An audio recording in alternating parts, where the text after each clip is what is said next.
در این سفر کاری معاون سروازیر جمهوری تاجیکستان زیازاده سلیمان رضایی را دیرکتور اجنسی بهداشت زمین و آبیاری نزد حکومت جمهوری تاجیکستان ظفربک دولتزاده، معاون اول رئیس ولایت ختلان سلیمزاده امان الله فیض الله و دیگر رهبران و مسئولین ساحه کشاورزی همراهی داشتند. ضمن واخری با رئیسان ناحیه‌های شهر توزو قبادیان و ناصر خسرو، معاون سروازیر مملکت دقت آنها را به جمع‌آوری حاصل باقی مانده پخته، جمع‌آوری حاصل سبزی و کارتوشکا، شودگاری با صفت، به گردش کشاورزی وارد کردن زمین، یخامانی، کشتی بر وقتی پیاز و کارتوشکا، تازه کردن زمین از روز پایه، رشد ساحه چربه‌داری، آمادگی به موسم نسلگیری، تازه کردن زخکش و زبرها، تعمیر اگریگات‌های آبکش، آماده کردن انشاءات ایریگاسیونی به موسم نوی آبدهی، بیشتر ذخیره کردن مواد غذایی، ذخیره ایمو خاشاک، خوراک‌های شیرداری چروا، به مشکلی پس سر نمودن زمستان قهرتون و دیگر مسائل مهم ساحه کشاورزی جلب نموده، برای رشد با ثبات ساحه کشاورزی دستور و سپارش‌های مشخص دادند. در این ردیف سال روان در ناحیه دوردست ناصر خسرو در پرتو اجرای دستور و سپارش‌های پیشوای معظم ملت محترم امام علی رحمان از هر یک قطعه زمین ثمرناک استفاده برده در تامین ارزانی و فراوانی بازارهای استعمالی سهم نظررس گذاشتند. در پرتو هدایت‌های دائمی اساسگزار صلح و وحدت ملی پیشوای معظم ملت پرزیدنت جمهوری تاجیکستان محترم امام علی رحمان در ناحیه ناصر خسرو خوجگیداران ناحیه هم وقت هم زمین را ثمرناک استفاده برده برای خالی نماندن یک وجب زمین را ثمرناک استفاده میبرند و تکیه به آنمان مصلحت‌های علمان ساحه کشاورزی سرمشق کار خود نموده زمین را ثمرناک استفاده میبرند. چه خیلی که واضح ما در اینجا دیدیم برای زمین را تیاری برای کشت کارتوشکا تیاری دیده ایستادند، زمین را پیشکی شودگار میکنند، از همان پروی محلی که است استفاده میبرند. تورید در صحبت روبرو با رئیسان ناحیه‌های ناصر خسرو قبادیان و شهر توز معاون سروازیر جمهوری تاکید داشت یکی از مسائل مهم ساحه کشاورزی به گردش کشاورزی وارد کردن زمین بیکار خوابیده و بائر میباشد. در این سمت در ناحیه ناصر خسرو 110 گکتار زمین به گردش کشاورزی وارد کرده شده است. در ناحیه 7377 گکتار زمین کرمی آبی است. از اون جمله زمین‌های کرمی آبی همش در گردش کشاورزی استفاده برده شده است. در این زمین‌ها در زمین‌های بویر ما باشد 3032 گکتار است که امسال ما با گردش 110 گکتار زمین بویر را با کرمی آبی گذراندیم و پیشنهاد کردیم.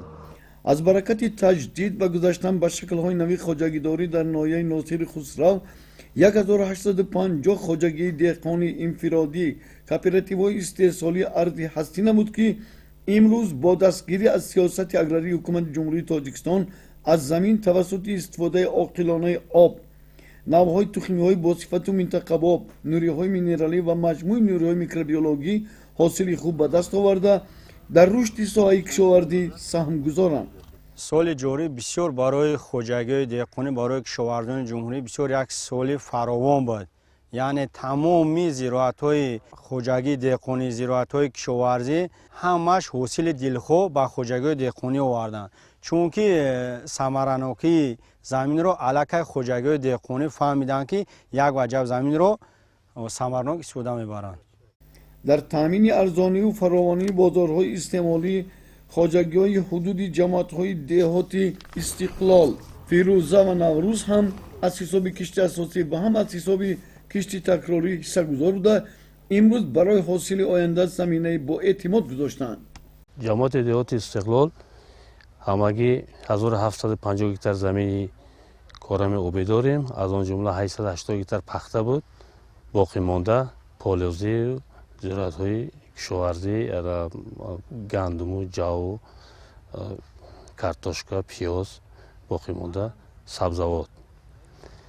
از زمین حاضر ما کشتی کارتوشکا را سر کردیم، علاقه‌ای که 18 گکتار نقشه‌بندی شدگی بود، از آن 5 گکتار 25 گکتار شینانده. با کشتی کارتوشکا ادامه دارد.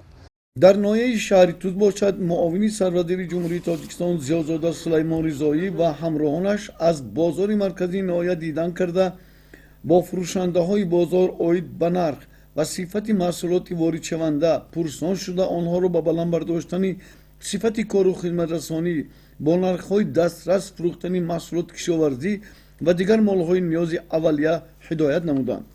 واقعا بازار مرکزی از زحمت مرد دهقان کشاورزان ناحیه‌های شهر توس، ناصر خسرو و قبادیان ارزان و فراوان می باشد. در ناحیه شهر توس سالی روان در میدان زیاده از 400 هکتار کشت پیاز گذرانیدند که امروز نشو و نمای معتدل دارد و آخر ماه اپریل حاصل پیاز به بازار استعمالی برآورده می شود.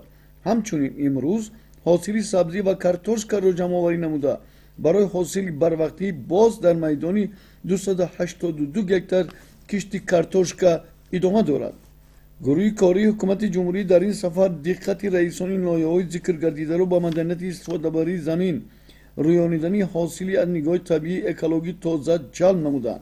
برای رسیدن به این هدف دهقانان اصیل ناحیه قبادیان نیز حصه گذارند. بخصوص کوپراتیو تجارتی تخم پروری اوستوی ناحیه قبادیان در سمت تامین دیگر خواجگی‌ها با تخمی‌های اعلی‌صفت پخته و غله‌دانگی‌ها هر سال سهمی ارزنده می‌گذارند. الحال در آستانه اجرای تامین دورنمای استحصال پخته قرار دارند. خواجگی تخم پروری اوستو این حال در دو سمت فعالیت دارد. استحصال تخمی غله، استحصال تخمی پخته. این حال جمع‌آوری پخته را در قسمت انجامیابی قرار دارد. دورنما در حالت انجامدهی قرار دارد. با مقصد رویانیدن حاصل خوبی پخته، گندم، کارتوشکا، پیاز، سبزی و پالزی سال روان به نتیجه های نظررس نائل گردیده امسال در میدان 240 هکتار گندم، 9 هکتار پیاز گذرانیده در میدان 40 هکتار کشت کارتوشکا ادامه دارد. سفر کاری گروه حکومت جمهوری تاجیکستان با رهبری معاون سروزیر مملکت ضیاءزاده سلیمان رضایی با ولایت ختنان رهبران و مسئولین ساحه کشاورزی را وادار می‌سازد که سمت کار را به کاری دیگر نموده رشد ساحه را تامین نمایند. برای حاصل آینده زمینه با اعتماد گذاشته در تامین امنیت آذوقه‌واری سهمی ارزنده گذارم.